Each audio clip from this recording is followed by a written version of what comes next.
Welcome back to the Drain Plug Podcast. This episode is sponsored by TBNation.net. Visit TBNation.net for all your John boat needs, whether that's dry hatches, EVA foam, electric outboards, lithium batteries, electrical supplies. Turf. We got the turf. We got the turf sand, auto boat, and a few other items. Auto boat. Visit TBNation.net today, and thank you guys for listening to this episode of the Drain Plug Podcast. What are we drinking tonight? I think you brought in some Angel's Envy over here. I think I did. I got the two standard releases. Neither one of these are store picks. These are what you can buy off the shelf. The first one we're trying is their regular bourbon that's finished in port wine barrels. Okay. And then we're going to be trying the finished rye, which is finished in rum cask. Mm-hmm. Now, have you had Angel's Envy before? I think you've let me try it before, but it's probably been a while, yeah. Okay. It's not my favorite in the whole entire world, but they are different because they're finished. Okay. And we try a lot of bourbons that are not finished. Yeah. So I like to try something different every now and then. But you're not big into ryes. Well, I just haven't gotten into them fully yet. You know, I'm still riding the popular bourbon train. trains of the Buffalo Trace bourbon train. What I see on the YouTube. Well, I do like ryes, but I don't like all of them. The ones I like are more, I guess you'd call like a burr rye. They're kind of more bourbon than they are rye. Okay. The straight ryes, like Whistle Pigs and stuff like that, they have that real grassy, minty, spearminty kind of notes. I'm not a huge fan of. Yeah. But I'm interested to hear what you think about this one. This one's pretty good. So our topic for tonight. Wait, before we get started. Okay. I want to kind of introduce a new thing into this podcast. Okay. Maybe where we talk about any products or anything like that, because we did release a new product very, very recently. We did. And is it just the one that we've released recently? I think it is. That's the only one we can talk about. True that. Yeah, so we got a new brand and type of shallow water anchor. Yes. By Lumar? I think it's pronounced Lumar. Lumar. Okay. It's spelled weird though. Man, that thing is glorious. So you got a sample. You've been running on your boat. Tell us what you think about it. I absolutely love it. Right. It blows. Like, we've had some good things in the past, and we've had some really bad things in the past. Right? We've tried this manual shallow water anchor deal for a while. It's very attractive to a lot of people because of the price point and ease of use. You know how people get with electrical stuff. So yeah, adding wires to anything is like, whoa. But so it's a manual shallow water anchor going to about, I think, 8 foot is the max. But you mount them on the back of your boat, and they got a couple different mounting options. Yeah, they have a bolt-in one. We have it's called a quick release bracket for it. So basically, you would permanently mount that quick release bracket to your boat, and then you can take the anchor on and off, which would be good if you got a very low ceilinged garage or something like that, where you can't keep this 4-foot anchor sticking up in the air. Yeah. Take it off of that quick release bracket and just lay it on the boat. Okay, that's pretty cool. You can get the boat in. But I was thinking, dude, you can go into the Buddy, buy 2 of those, buy 1 anchor, and then keep a bracket on each boat, and then, hey, bud, not a bad idea. I got to borrow the anchor today. Okay, here you go. Just take it off real quick. That's a real good idea. So you and a buddy could essentially have a shallow water anchor. Now, you're running just one on your boat. This is what you got a sample of. Is it, and I'm sure we get this question a lot, is it better to have 2? Or is it doable with 1? I'm sure it possibly is better with 2. But when I tried it the other day, it was pretty windy. And it kept the boat in the angle that I had it. Like, I didn't try to angle the boat, perfectly with the wind. Yeah. Had it to the side, and it stayed there. Oh, that's pretty cool. So I was just thinking, like, if you only had one in the back of the boat, wouldn't it kind of make you spin around in circles? That's the theory behind it, but I don't know if this one actually does it. This one's different than the rest of them. I could see the other ones it happening a lot easier, but because this one has the gas strut inside of it, that's helping to put pressure back down on the actual shaft. So, yeah, that's a little different. We've never seen anything with the gas strut in it. It's pretty cool. I think that alone makes a massive difference in that whole awesome product. So I'm looking forward to seeing some more video footage with it. I know you're going to be doing some videos on it. I know Mike's going to be doing some. I think, is Anthony going to be doing one? I think so, yeah. I'm looking forward to seeing some more in-use videos of it, but I think it's going to be a great product for a lot of people, and a lot of people are going to be really happy with it. Yeah, so just wanted to put that out there, guys. It's something to definitely check out at TBNation.net. Brand new product from us. We've been testing it. We like it. It's at an affordable price point, too. Yeah. So, and there's an electric version to it, which we haven't gotten to test yet. I think Mike got one, but we are not special enough. So, oh. Yeah. Well, maybe I should get an electric one. Maybe you should.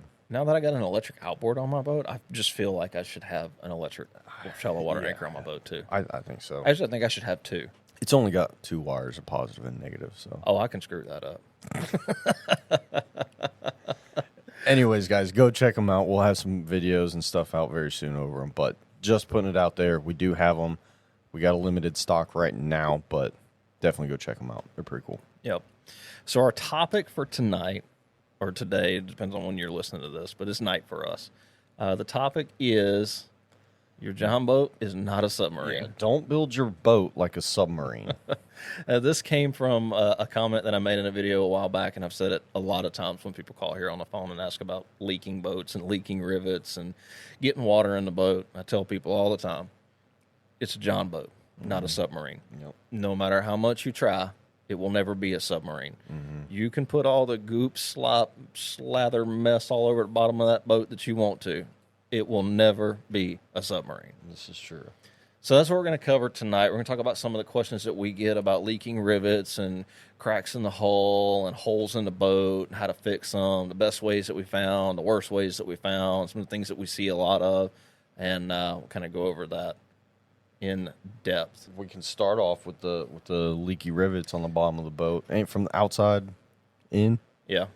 So I see this post on Facebook a lot. You got the dude with the boat flipped over in his driveway, and he's got just stuff slathered all over every single rivet. People do not do that. Do not do that. Sealants only work for a certain period of time, especially if you have poor surface prep, which is 90% of what I see. People don't prep the surface at all. They just like, oh, I'm just going to wipe it off real quick, and I'm going to slather this great stuff, silicone all over it, this Gorilla Glue silicone, or the old Flex Seal. Oh, my God. The Flex Seal and the roof and tar. It's the old give and take. Yeah. If you want it quick and easy, it ain't going to be right. No. And they usually do hold for a little while. Yeah.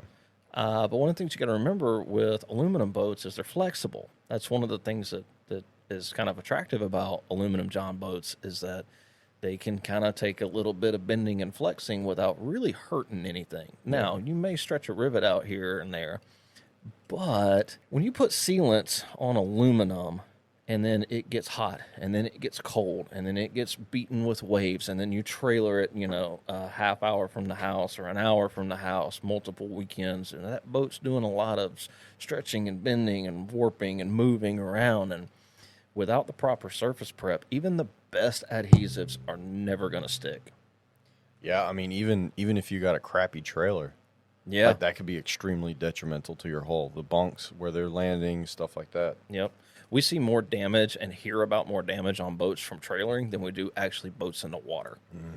So that's one thing that you got to be mindful of with the sealants and stuff. That they may be a temporary. It's kind of like kids.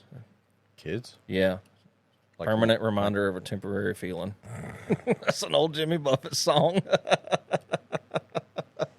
Yeah, about to ask you the little people thing. Yeah, the little people. Okay. Yeah, I get it. Nah, don't be one of those guys or girls or whoever's listening to slather all that junk on the bottom of your boat. It never works out right. Now, what we found a couple of ways that have proven long term to hold up as far as fixing leaking rivets, and the first one is either rebucking the rivet or basically replacing it. But the rebucking, what's that process kind of look like? Well, you're gonna need an air hammer with a special. What would you call that? They're mandrels. Mandrel, okay. Yeah.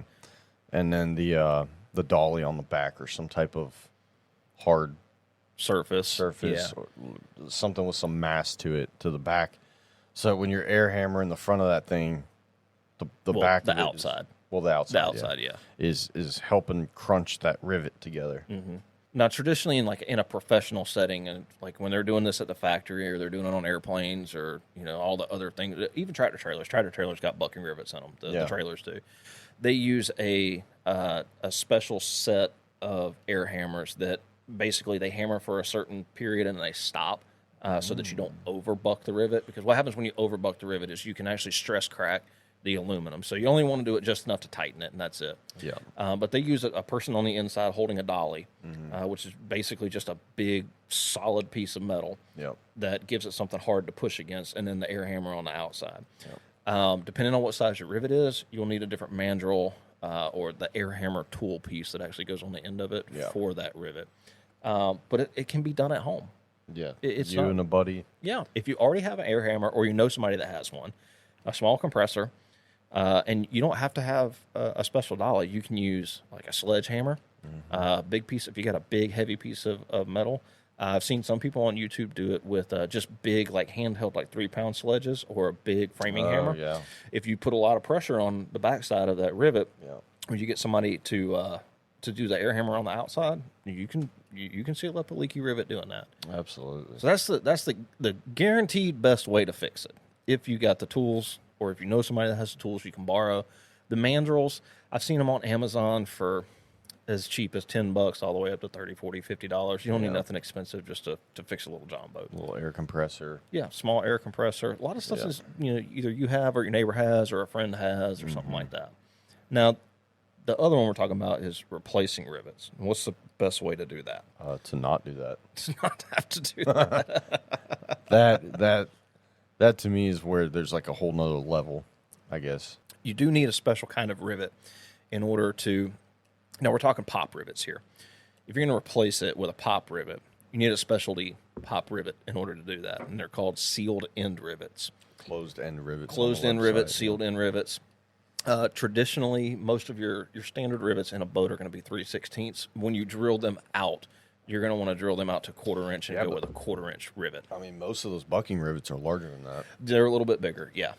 So, they're not quite a 1/4, though. I mean, you might get lucky in a real old boat, but most of them seem to be that 1/4 inch size. Yeah, close to a 1/4. They're just like, I think the bucking rivets are a different nominal size than pop rivets are. They could be. Because like when I did my boat, I had a 3/16 drill bit, and it was just barely too small to drill the original bucked rivets out.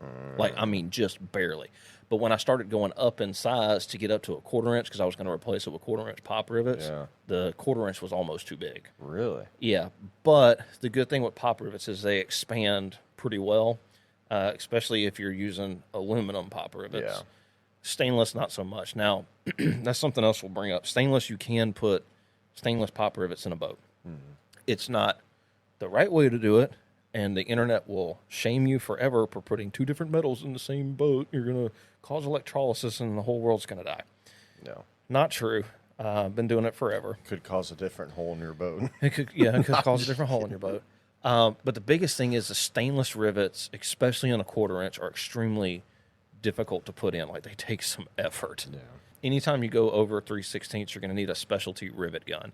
Harbor Freight sells one. I have one. They're not expensive. They're like $25, $30, something like that. You're talking about the big hedge clipper looking one? Yeah, it's got two big handles on it. It looks almost like bolt cutters. Yeah. And that's what you use to put those big rivets in. Yeah.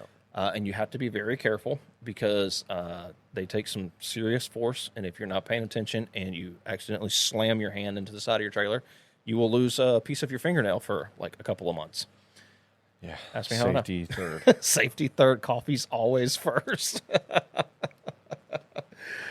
But that's so. Like on my boat, I did the 1/4 inch pop rivets, and they worked out great. I used to complain about my boat, how much water it would hold in it because all the leaky rivets in it. I drilled them all out and replaced them with pop rivets. I almost lost a finger. Yeah. But it really didn't take me that long, and it wasn't expensive. Yeah. I think I bought a pack of 25 of them for like $17, $18. That's kind of a lot. I mean, it fixed the leaks in my boat. It's almost $1 a rivet. Well, compare that to a small tube of 5,200. True that. Okay, go ahead. Yeah, 5,200 right now is like gold. Liquid gold. That stuff is expensive. It's like $25 a tube. It is good, and that's going to be our next topic of discussion is slop, goops, and crap to put on the bottom of your boat. Epoxies, stuff like that. Yep. But before we do that, What did you think about the Angel's Envy standard bourbon release? I like it. Did you tell everybody what the proof was on it? It is 86.6, which is 43.3%. Okay. So lower than typically what I would drink. Most of the stuff that we drink is a little bit higher. Which is weird because I feel like sometimes with the lower end stuff, you start feeling the heat of it all a little bit more. But in this one, this is very easy to drink. Yeah, it's very smooth, very easy to drink. It's great for a beginner that wants to get into trying finished bourbons because it still has your traditional bourbon flavor. At least to me, it does. It does, yeah. Nothing crazy, nothing spectacular, but you get your baseline kind of caramel, vanilla, oak, that kind of melody going on. And then you get that influence from the port wine barrel, which I don't really drink wine, but I do know what port wine tastes like. Right. And I don't get a ton of it. I just get like a fruity type sweetness, and that's really it. Yeah, for me, it doesn't hang around very long, but no, it's really good. It's easy to drink, and it does come in a really pretty bottle. I do like the bottles. Yeah, but it is a little on the pricey side. These usually go for around about $50. So for an 86% or an 86 proof, that's just meh. Yeah, it's a 50's kind of a hard pill to swallow for some people. So, kind of take that into consideration. But overall, you okay with it? Yeah. Like yeah. All right. I mean, I don't know if I'd buy one, but I like it. Okay. It's something different to have every now and then. It definitely is. Yeah, I like it. All right. You want to move on to the rye? Yeah. All right, so the rye is finished in rum cask like we talked about earlier, but this one is 100 proof, 50% alcohol by volume. Okay. And then, like I said, this is a finished rye. It's finished in Caribbean cask. I'm curious to see what you think. Well, give it a little sniffy sniff. What does your snaz say? Definitely more. I feel like I got some fruit there, some floral scents. Definitely some floral. I can tell the higher proof in this one based off the scent. It does smell a little astringent, kind of that like when you open that bottle of Listerine. Yeah. It's got a little bit of that burn to it. It's not bad, though. Definitely getting some grassy notes. Yeah. Not a lot, just a little bit. Almost kind of reminds me of like when somebody just cuts their grass and it's still wet outside. It's kind of got that earthy, grassy kind of smell. To me, it does, at least. I got a pretty sensitive nose. Yeah, I'm not gathering that one. And I get just a hint of like I don't know how to say it. It's like a crappy spearmint. Yeah, I'm getting like that. It's like off-brand spearmint gum. The tobacco spearmint scent. Yeah, it kind of fakes. I don't know what. Yeah, well, there is real spearmint. Yeah, but this isn't. I know what you're saying. There's a lot of flowers there. Definitely some flower. I get just a smidge of honey. Just a little bit. Yeah, I'm getting the honey. It's got a good sweetness. It's a lot of honey. I'm getting a lot of honey. Yeah, it's a good little pour. Maybe that's what I was smelling was the honey. It's kind of that sweet, honeyish, almost like a honeydew melon kind of. Yeah. But I think a lot of that comes from the rum. I really like that. That is very unique. It is super unique. Kind of like 3M 5200 is pretty unique. Is it not unique? Yeah. I think it's unique. And it costs the same price. It costs about as much as these two. Yeah. But no, yeah, you're right. Okay, so let's move on to the silicones and everything on the outside of the boat to basically patch or cover up rivets. Yeah, silicones, no bueno. Not at all. Epoxy, meh, depending. Okay. As far as all the goops, slops, stuff that you can slather on the bottom of your boat, I wouldn't slather 5200 all over your boat. But for small pinholes, 5200 would definitely be my top choice. Yeah. For small holes, like say previous owner had a transducer on the transom, and you need to patch a couple of screw holes. Okay. The best way to do that is with like a 5200 sandwich is what I call it. You take a small piece of like 090 or 16th inch aluminum, slather it up real good with 5200, and of course you got to prep the inside of the boat real good. You got to get all the paint off, get it all the way down to bare aluminum. Take that patch and basically stick it on the inside like you were patching a bicycle tire, and then you'll 5200 the outside and smear it around a little bit, wipe it, and generally that will hold. Yeah. Another one that a lot of people, I don't know why people don't think of this, but you could take, like, say you had something bolted into the side of your boat, like a cleat or something. Okay. And you didn't want it there anymore. or the old owner did it and it was in a stupid place that you would never use it. Right. To fill that hole, I think the easiest way to do it is with a stainless steel bolt. It's in 5200.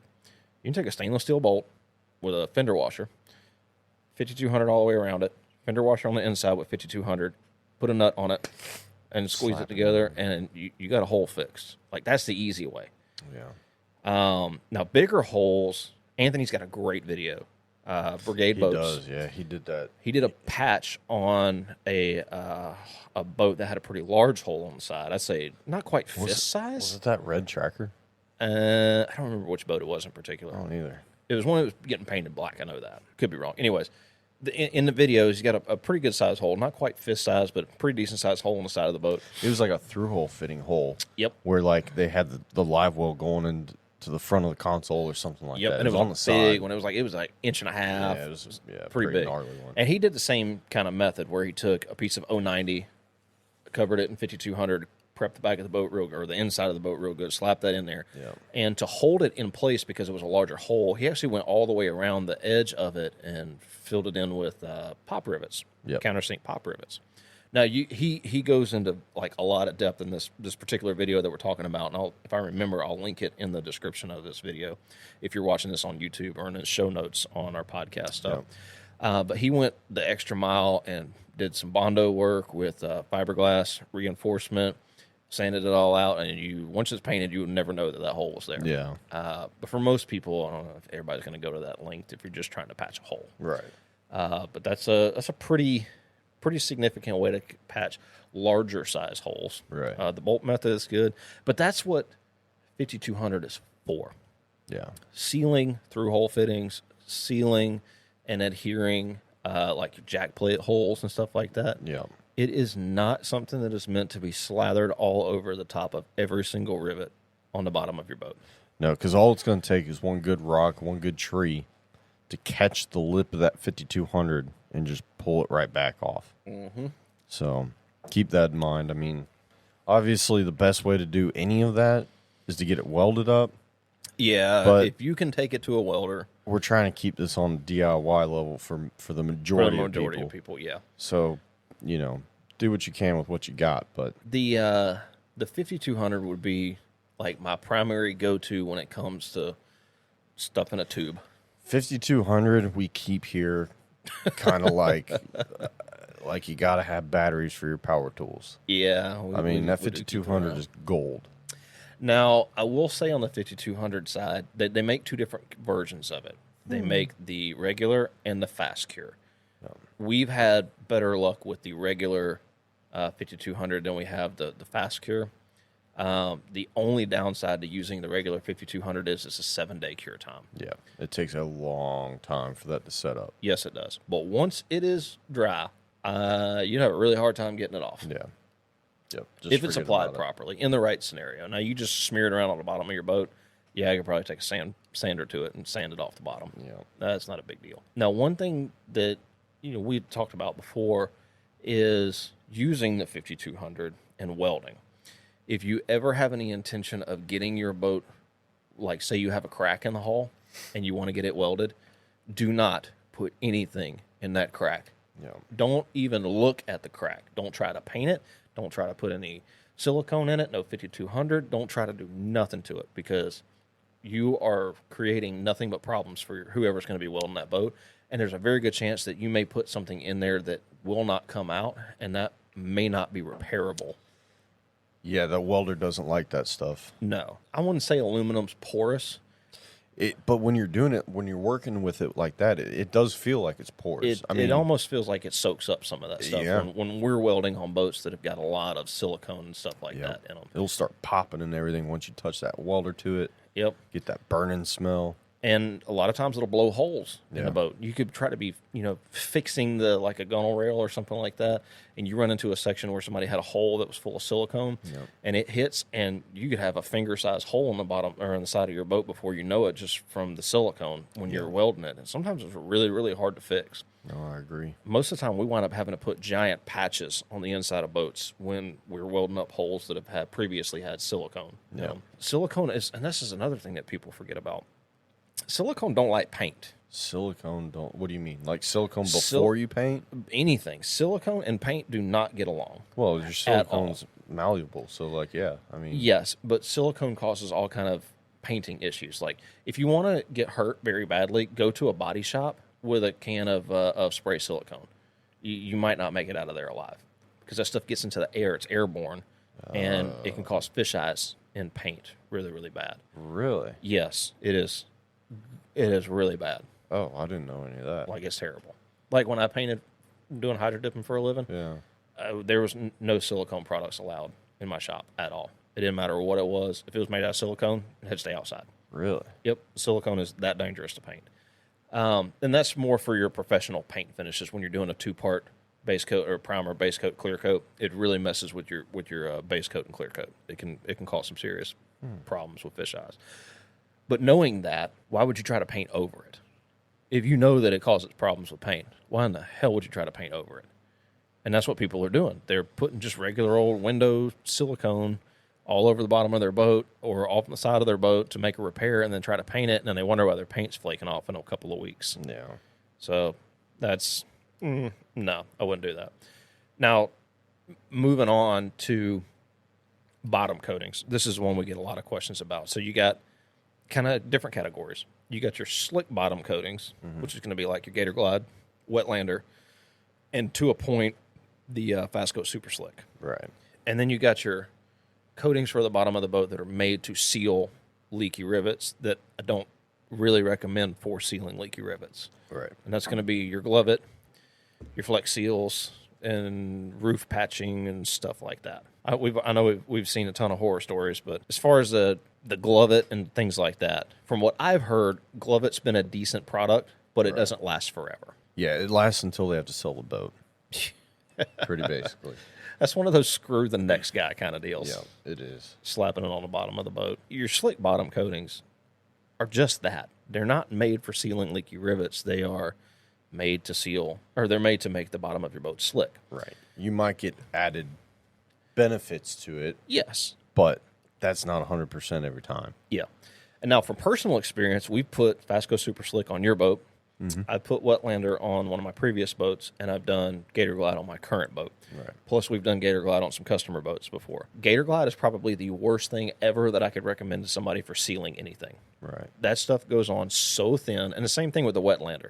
They are super, super thin coatings, and they are only there to make your boat slick for the purposes of going places where you might get stuck. Right. It makes it a lot easier to get unstuck than it is with a regular paint job on the bottom of your boat. Right. But they don't seal nothing. Nothing. Not even a little bit. No, it's like paper thin every time you put it on. Yep. Each layer. I had quite a few leaky rivets in my boat when I did my Gator Glide, and when I got done, you could still get water to go around them. Like, it didn't do nothing. And I did. You could move the rivets. I had a couple that you could actually like grab with your finger to move around a pretty good bit. Yeah. But they don't seal at all. Now, Fastco Super Slick, on the other hand, it is advertised as a slick bottom coating. Right. But through a lot of use, we put it on your boat. Yep. Anthony's done it on one of his boats. And from a lot of customers, I actually learned about it through airboating forums. A lot of people like it in the airboat world. But it's a thicker epoxy base, and a lot of people have found that it does have the added benefit of helping to seal rivets temporarily. Right.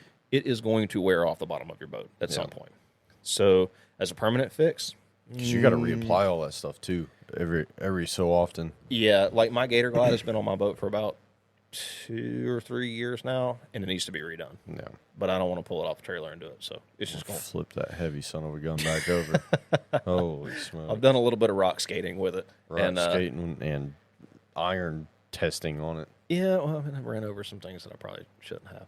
But regardless, it has started to show some wear. Yeah. And it needs to be redone. The color's faded a little bit in it, too. It has. Yeah.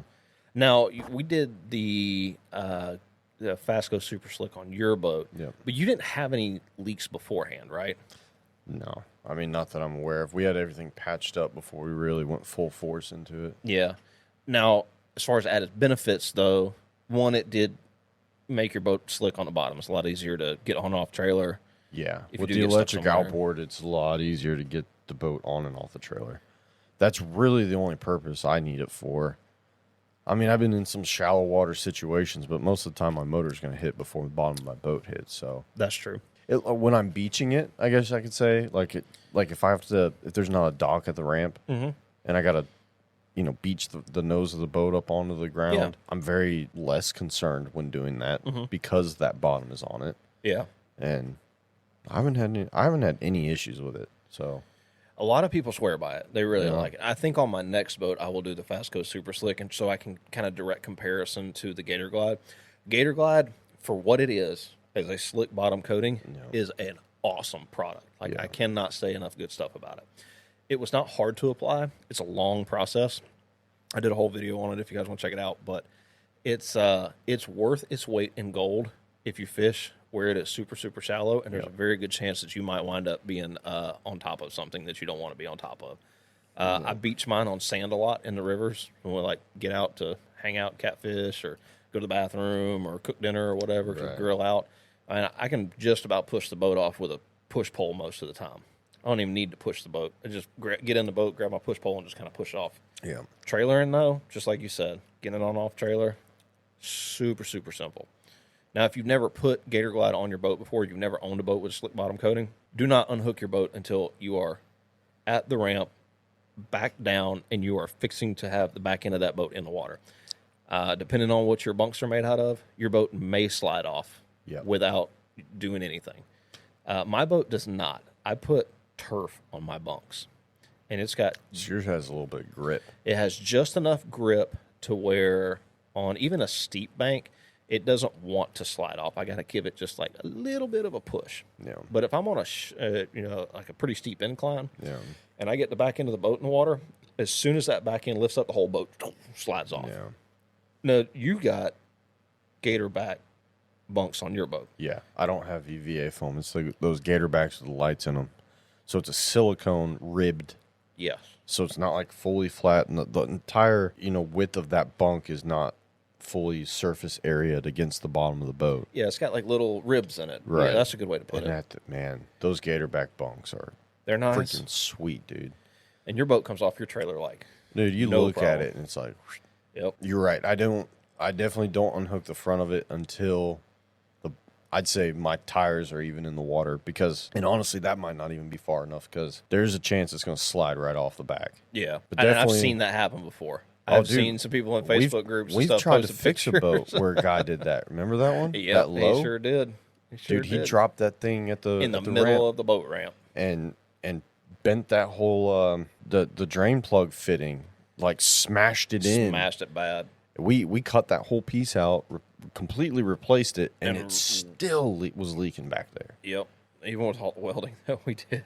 Which that's why we're talking about this, I guess, right? It's not summer. I mean, that's what we eventually had to tell the guys. Like, dude, I don't know. Like, I don't know. There's got to be some hidden crack in here somewhere. And that's a lot. Speaking of that, that's a good thing to bring up. We do get that question quite often. And people are like, I'm getting water in my boat and I don't know where it's come from. Yeah. How do I figure it out? And it doesn't necessarily have to come from a rivet or anything. No. It could be where the whole sides meet the bottom. Mm-hmm. There's usually some type of little weld in there. Yep. There could be a crack in that, and it's very difficult to spot a crack inside a bunch of weld.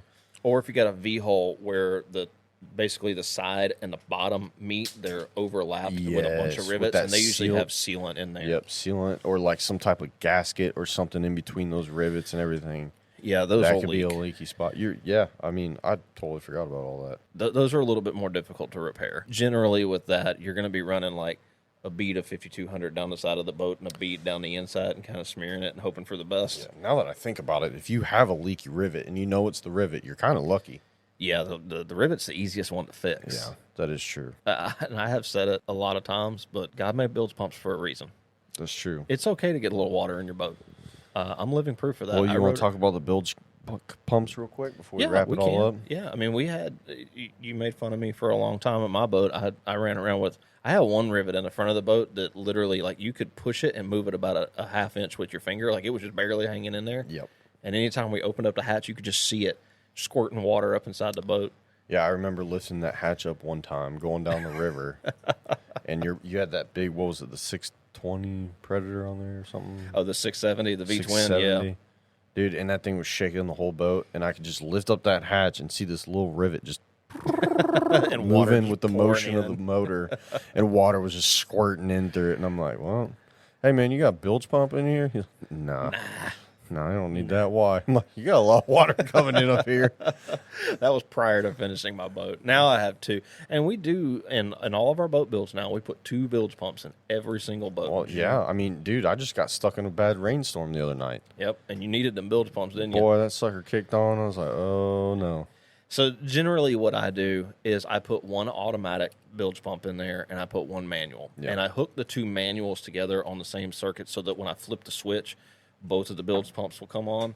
But at least I have the automatic one in there for situations like yours. And I had it happen to me not too long ago. I went out on a fishing trip. It was dark. It started raining. And I was a pretty good way from the boat ramp. On my way back, I forgot to hit the bilge pump switch. Yeah.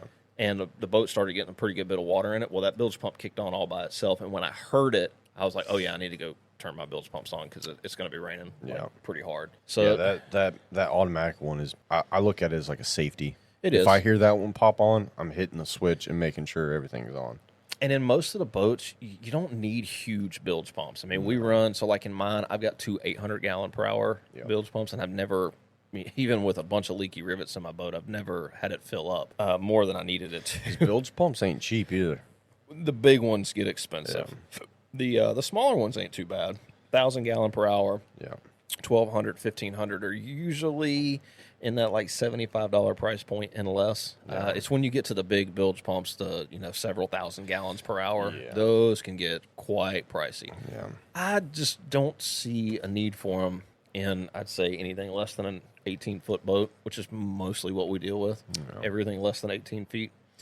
Yeah. But 2 is a good starting point. Even if it's 2 manuals, 1 automatic is preferable, just in case you have that scenario where you forget to turn it on. Yeah. But 2 is always good. And hose sizes is another important thing with bilge pumps. 3/4 inch hose does not pump as much water as an 1 1/8 hose or an 1.5 inches. Real quick, all of your intake lines should always be 3/4. Anything going out of the boat is going to be 1 1/8. Yeah.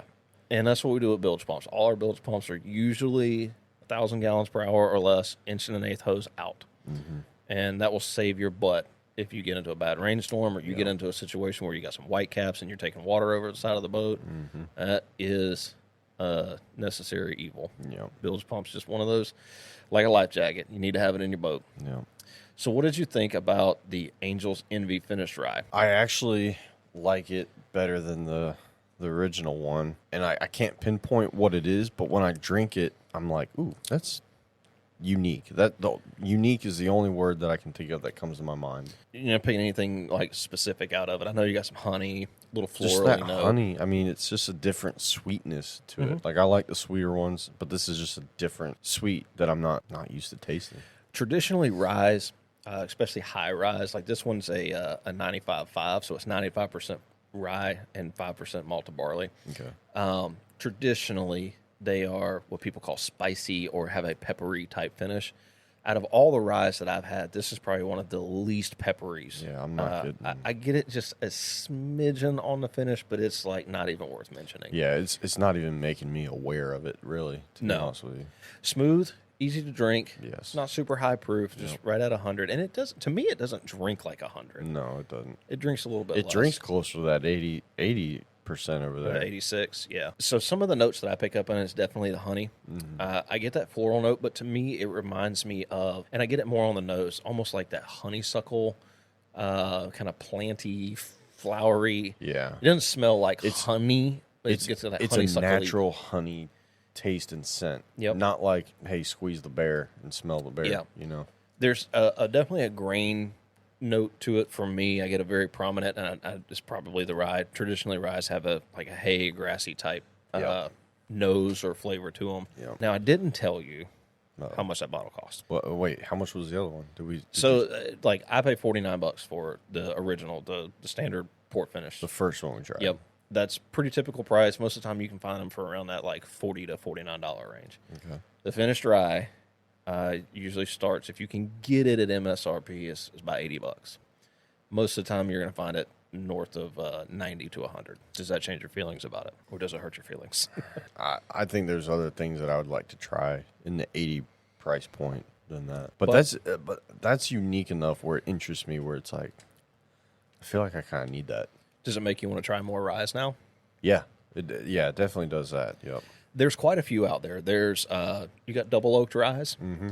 You got a lot of port, or not port, but you got a lot of wine barrel type finished rye. Right. Rum finished rye. There's a few of those out there. The double oaked ones are. I've been hearing a lot about that Knob Creek one lately. The 9-year. I heard Jack Daniels has that really good rye. Supposedly their single barrel proof rye is one of the top ryes, but it's very barrel specific though. Like they got some barrels that are just flawlessly amazing, and then they got some that are just like meh.